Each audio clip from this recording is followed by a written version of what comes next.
Ladies and gentlemen, children of the interwebs out there, Sebastian Envy, the strong style nerd, strong style cinephile, and Crisis is here. Finally, after a year of waiting, Crisis, part 1 on Supergirl. So, just geek about that for a scant few minutes. I don't think I'll last that much longer because, as you can probably tell, my voice is pretty shot. Now, I tried the whole Theraflu thing to get over this cold that's been bothering me. We'll see if that helps.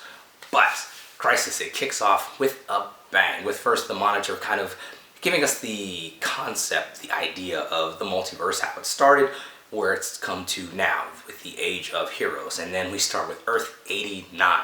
And we knew going into this that there was at least 6 unreleased cameos that were announced, or unreleased cameos. Not like the others that have been announced. There were 6 within the first 3 hours, I believe, that were there that just weren't talked about. One of them, of course, was Robert Wuhl. Knox from the Tim Burton Batman movie of 1989. He's sitting on a bench reading the paper. Red skies. He turns around and says he hopes the big guy's watching. I squealed like a little girl as much as I could with my voice being like this. I squealed like a little girl when that scene happened. Then we get Burt Ward. We knew that was going to happen. We saw the set pictures of him walking on the street, walking his dog. And he turns around, sees this guy go on red, says, a typical holy, whatever Batman line, and then, that world's gone. We see a bit from the Titans, a scene from, I don't know if that came from, I don't think it came from an existing episode. It might have just been just a shot, just like a B camera shot or something like that. I have to look at that. But one of the things that I believe I'd read was they wanted to incorporate like the DC Universe stuff, which we already know Stargirl is going to be debuting in the Crisis, and the movies to kind of connect everything like that. But they weren't, of course, able to get those actors back. So it was very likely that they would just use footage from those TV shows or movies and stuff like that. So we see that play out because that's what they did with the Titans. Anyway, so that's how it starts. Next thing you know, the heroes are, we start with Supergirl with everything going crazy on Earth 38. They don't know what's going on, what's happening. And then the Harbinger shows up, starts gathering the heroes from Lian Yu. We see the last few seconds of Oliver and Mia's conversation, which we saw on Arrow, and that show ended with Harbinger coming to get them. We go to Central City. Harbinger picks up the Flash. We go to Gotham City, where Harbinger picks up Kate, which doesn't exactly make Kate very happy because she's trailing some of Alice's goons.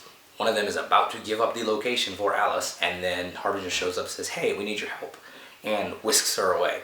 So she's not very happy about that. In fact, we see her slug Harbinger at the first opportunity, which is funny because, Harbinger no-sold the punch.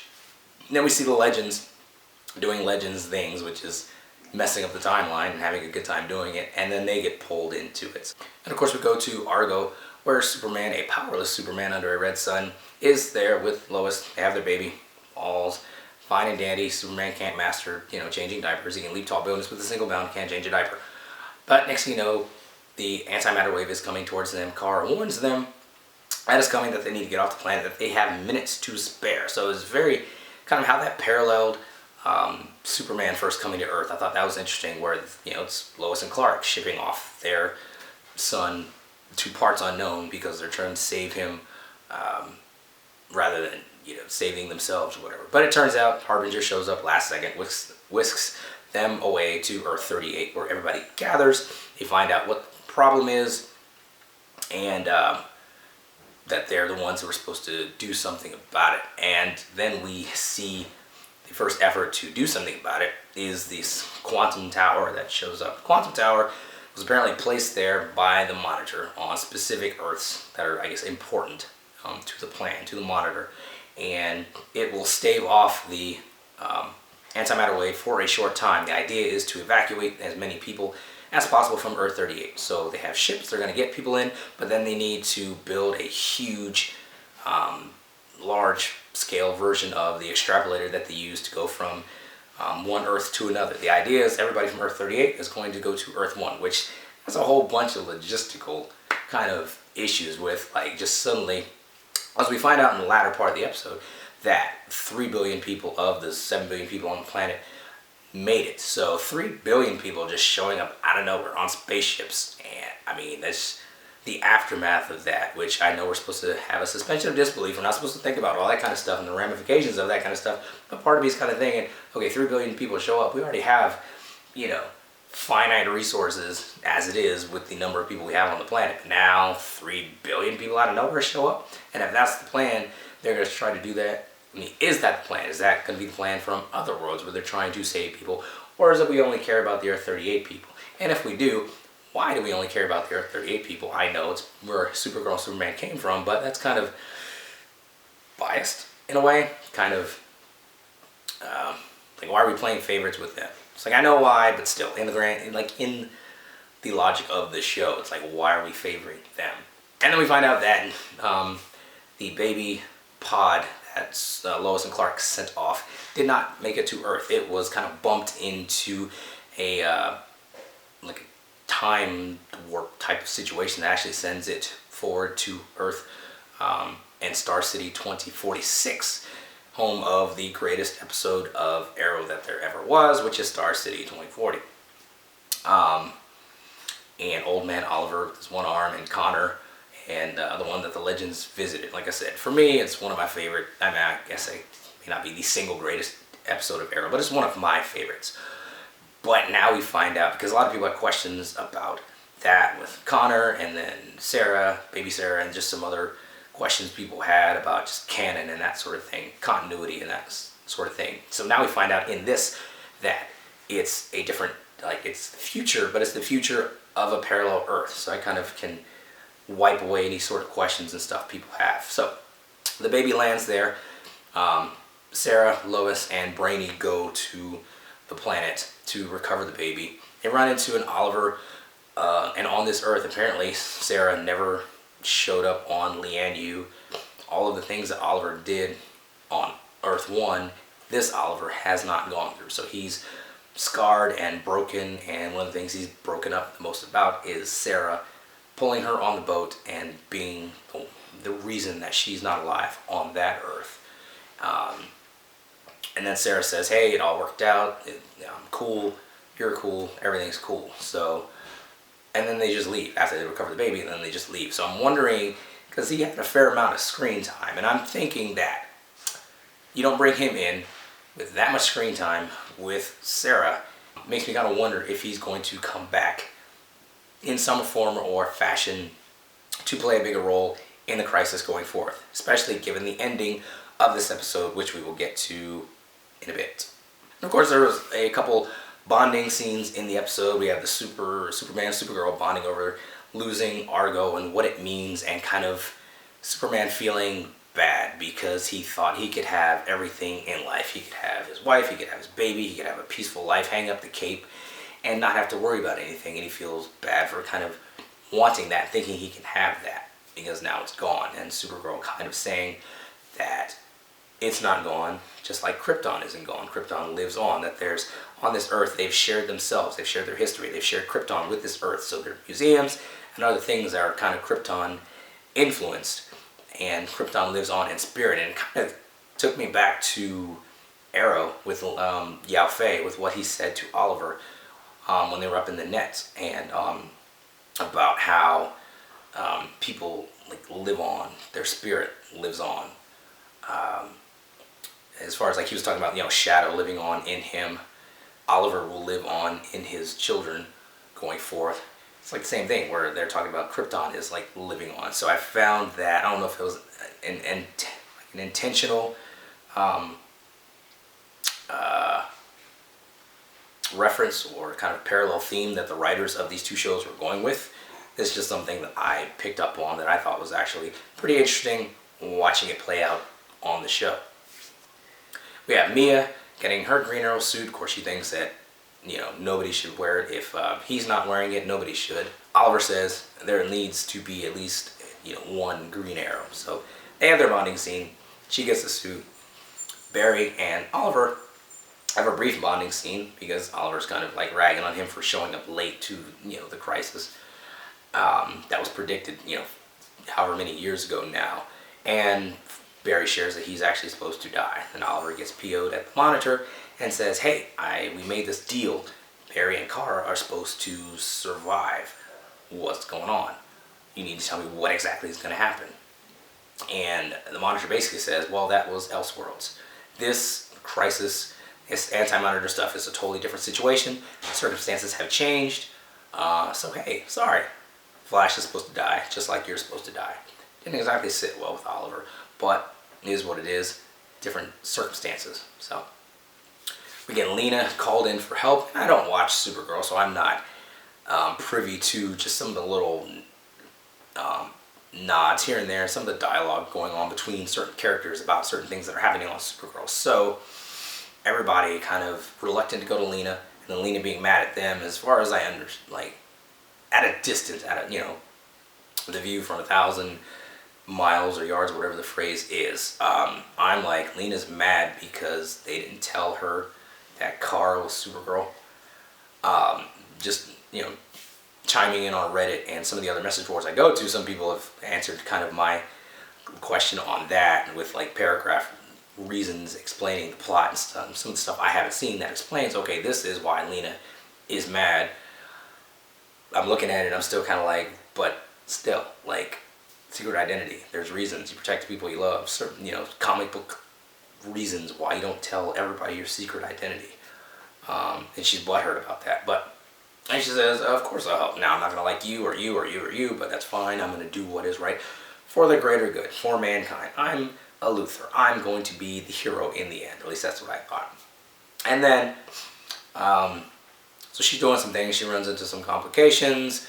Alex comes up with a solution. Alex ends up pulling her out of the fire when, you know, some part of a building was going to collapse on her. They kind of had like a moment. So I'm wondering if they're like teasing a Lena-Alex connection at some point. Again, that'll probably more develop if they go that way on Supergirl, which I won't watch because I don't watch Supergirl. It's just not a favorite show of mine. That's not to say it's bad or anything. I don't have an opinion on it because I don't watch it. Outside of the crossovers, I don't watch it. So I'm just going on what I'm able to get from watching this first part of Crisis.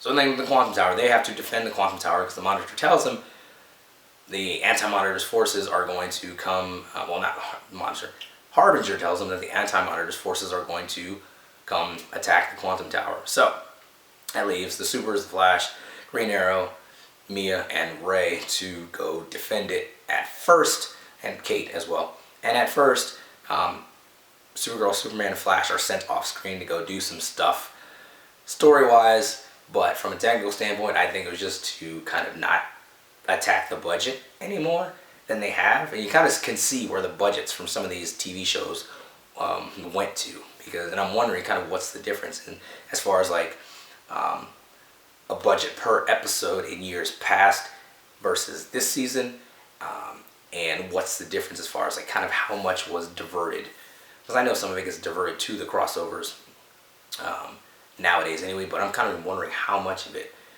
in a dollar amount was diverted from a given episode to the Crisis. So they're defending the tower. Shadow Demons are attacking, doing their thing. You have a scene where a bit where Ray's kind of fascinated with Kate's gear and tech. Ray just being kind of sciencey nerd Ray, which was funny. And they stop the Shadow Demons like temporarily, and they show up again, and they're trying to hold them off. And at one point, the numbers get overwhelming. Monitor shows up and says, "Hey, we got to get out of here, save our resources for the battle to come." And he starts zapping people off that Earth. And we see in the trailer, there's a bit where Ray kind of disappears in like a little teleporty thing that showed up behind him. And I was wondering at first, was that Ray getting taken out? But now we see the full context of the scene in this episode. That was just Monitor, whisking them away to safety.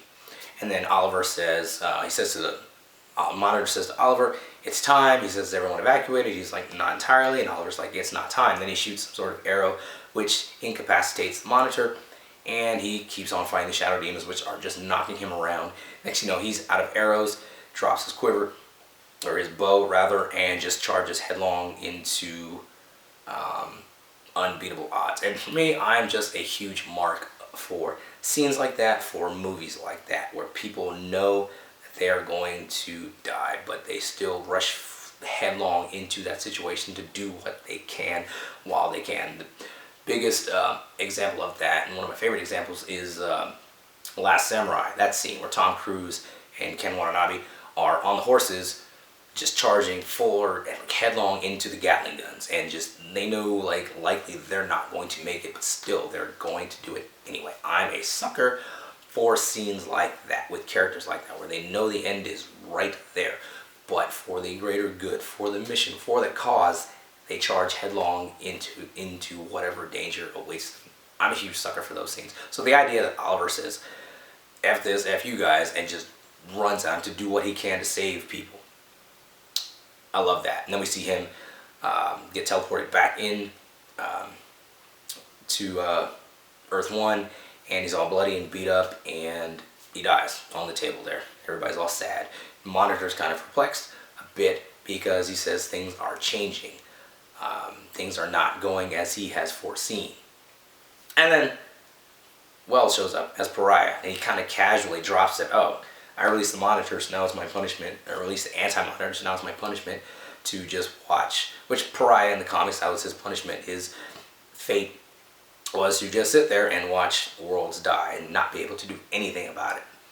Infinite worlds, he just had to watch them, get turned, get swallowed up into nothing as his punishment. And like I say, he just casually drops the fact that he released Anti-Monitor. So I'm wondering, in the parts to come, if we're going to get somebody kind of calling him out on the carpet for that. We're going to find out what exactly that means, that he let the Anti-Monitor out, what did he do, why he did it, that sort of thing. But, and there's some other just finer details and things, but those are some of the just few larger things that I wanted to touch on in this. All in all, the fact they killed Oliver in the first part of this, again, the fact that they have alternate Earth Oliver, alternate Earth future Oliver in it for as big as they did, I just have to think that he's going to play a bigger part going forth. The fact that Oliver died in the first part, I think he's going to get brought back under some circumstances. Some people are saying that he should be brought back as the Spectre and that sort of thing. I don't know about that, but I just think something's going to happen where he's brought back. I think, and some people are speculating that the cliffhanger at the end of part 3, because we see 3 parts of it this year, and then the last 2 parts next year. So a lot of people think the cliffhanger is going to end with Flash dying. Again, I still think it's not going to be Barry Allen that ultimately dies in this. I think it's going to be one of the other Flashes, like John Wesley Shipp's Flash, or somehow Thawne will come back and be the one, the speedster, to sacrifice himself. I really think, I want that to happen. I don't think it's going to happen, because it'd be like a final, F you to Barry Allen, that he has to be forever grateful to Thawne for saving what's left of the multiverse, or the universe, if they all whittle it down to just one. Highlights for this episode was Kate punching, Harbinger. This based on this Kate that they've given us. Again, I don't know Kate from the comics. I just know her from her TV show. It was totally like a Kate thing to do. My only thing about the scene in Gotham City with her is, again, I know we're covering for stunt people and stuff like that, but it was just, I know the scene takes place at night, but it was just dark, and there was such frenetic just editing, just choppy editing, that just got really annoying. That's something that there's still, my issue with that show is the action scenes. I know they're just the blatant stuntman hiding, and just the way that they're laid out. They're just not as smooth, not as clean, and they're hard to tell kind of what's going on. It's like, kind of like Batman Begins, like the first Nolan movie, and then the first, the Transformers movie. The big complaint about that, you can't really tell what's going on. It's just mechanical mush, just hitting each other on screen. It's kind of like that, where it's like you can't really tell what's going on. You can't really follow the action because the editing is so choppy, and I don't like that. Again, it's one of those things that maybe it's a rough patch with Batwoman and the production team, and that's something that will smooth out. They'll find their footing with it as the season goes on. We will see if that takes place. But again, that's Batgirl. We're talking about Crisis overall. This episode it was good. It was fun. I watched it twice now, and I still enjoy it. I'll probably go watch it again, just because I like seeing crossovers and heroes interacting with each other from different shows. I love that. I'm a sucker for that. So I'll go watch it again. The stakes, they came out swinging right out of the gate with worlds that were ended in the opening minutes. Oliver laying out on the slab, in the closing minutes. Next episode, we already know we're going to get Kingdom Come Superman, so I'm excited for that. Part 3 is going to give us Black Lightning in the Arrowverse proper, which everybody has been wanting from the get-go, so I'm excited for that. And I'm just excited to see where they go, because they're not going to follow Crisis beat for beat. They can't.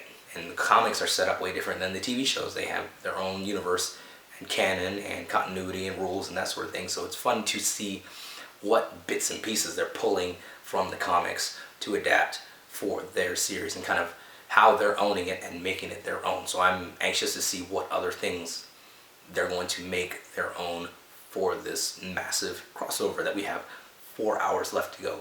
Not just like 2, not just 3, but 4 hours left to go. It's exciting.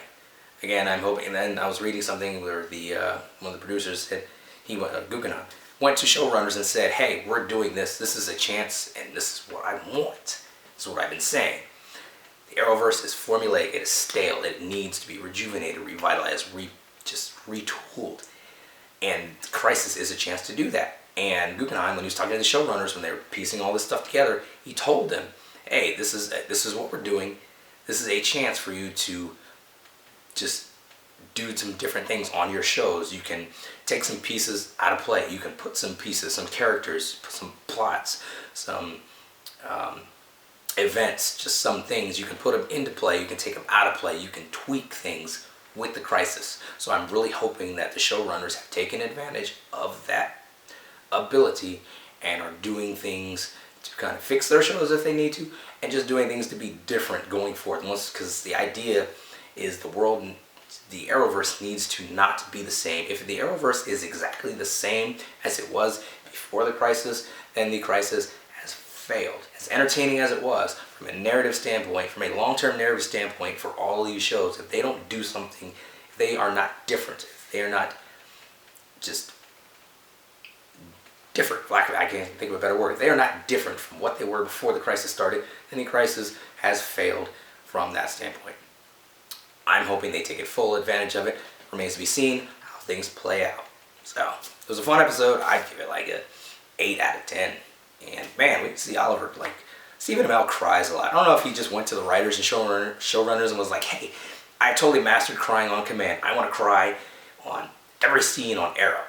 And they're like, hey, maybe we can do it in like 1 or 2 scenes. And he's just like, no, I'm going to cry in all of the scenes. And they're like, okay, maybe like once per episode. And then Amell's like, I accept. Because he cries a lot in this like final season, which is funny. But I mean, he's genuinely has become a far better actor than he was in the first season of Arrow.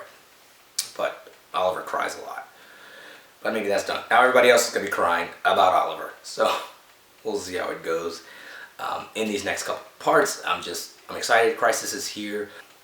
It just remains to be seen what they do in the long run with the ramifications of Crisis. I'm hoping that there are long-term effects. That's just what I gotta hope for this. Will it happen? Remains to be seen. But anyway, scattered as can be, those are some of my thoughts on it. What do you guys out there think? Let me know in the comments below. It's Crisis, and it's just rolling through the next 2 parts, and then that's it for 2019. We'll see the other 2 parts in 2020. What do you think's gonna happen? My social media is right there, so at me on Instagram, Twitter. We can talk about Crisis there. We can talk about it here. That's just this is just a huge event. We've had like years upon years in the making since it was first just advertised, announced, pointed out in the first episode of Flash. So many years ago, it's here. They were able to do it. They didn't think that they could do it to the scope that they are doing it now, back then, but they have, and they are, and we're here. So it's gosh, good time to be a fan, good time to be a geek. So we'll see how it all plays out, where it goes. Meantime, let us geek.